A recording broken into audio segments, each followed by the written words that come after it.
Franck Séninger, bonjour. Bonjour. On passe toute la semaine ensemble à parler de ce livre. C'est un plaisir. La Parfaite. Alors, La Parfaite, c'est ce nom qu'on donnait aux bons chrétiens et aux bonnes chrétiennes. Oui, alors on les appelait les parfaits hérétiques.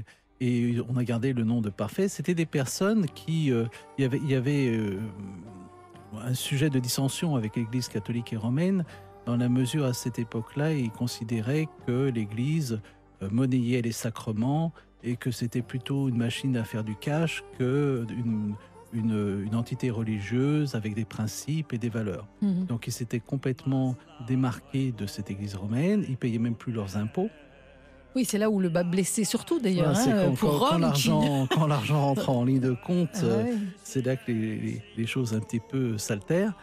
Et en plus, ils ne croyaient pas du tout à l'excommunication, ça leur faisait ni chaud ni froid, si l'on peut dire. Donc même pas peur, même pas peur du pape. Et même les nobles, dans la mesure où leurs propres sujets n'avaient pas peur de l'excommunication, eux-mêmes n'avaient pas peur d'être excommuniés, puisqu'il n'y avait aucun retentissement sur leur sujet.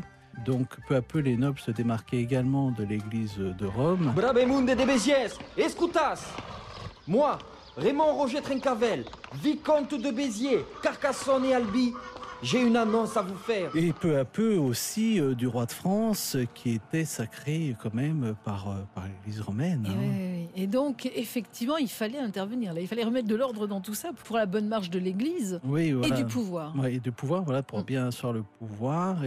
Alors, il y a eu plusieurs entremises qui ont été faites sur le plan diplomatique en essayant de ramener ces Cathares dans le droit chemin, qui ont toutes échoué. Efforcez-vous de pacifier ces populations au nom du Dieu de paix et d'amour. Et donc, il y avait une ultime tentative qui était plus musclée que les autres, qui a été de les massacrer les uns après les autres dans différents lieux de France, dans le sud de la France, effectivement. Appliquez-vous à détruire l'hérésie par tous les moyens que Dieu vous inspirera. Vous parlez du massacre de Béziers. Oui, alors qui était le premier massacre qui a lieu en 1209, suite à l'assassinat du pape Pierre de Castelnau. Massacrez-les, car Dieu connaît les siens. Par l'un des chevaliers du comte Raymond VI de Toulouse. Oui, alors ça c'est une histoire vraie ? Ça c'est une histoire vraie. Le prétexte c'est vrai. Alors dans mon histoire, j'ai fait en sorte que ce soit plutôt le pape qui soit à l'origine de cet assassinat pour donner un côté plus romanesque, mais il n'y a rien de prouvé.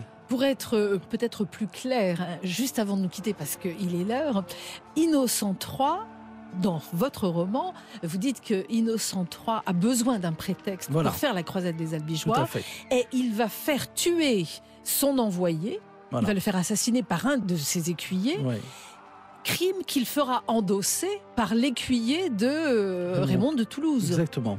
Afin de pouvoir lui déclarer la guerre, prétextant qu'il a tué son... Exactement, parce que tout le fief cathare était sous l'égide de Raymond VI de Toulouse. Voilà donc le fond historique sur lequel se situe ce roman, La Parfaite, que vous venez de faire paraître, de publier aux éditions Enfortas. Franck Séninger, on se retrouve demain à la même heure. Avec plaisir.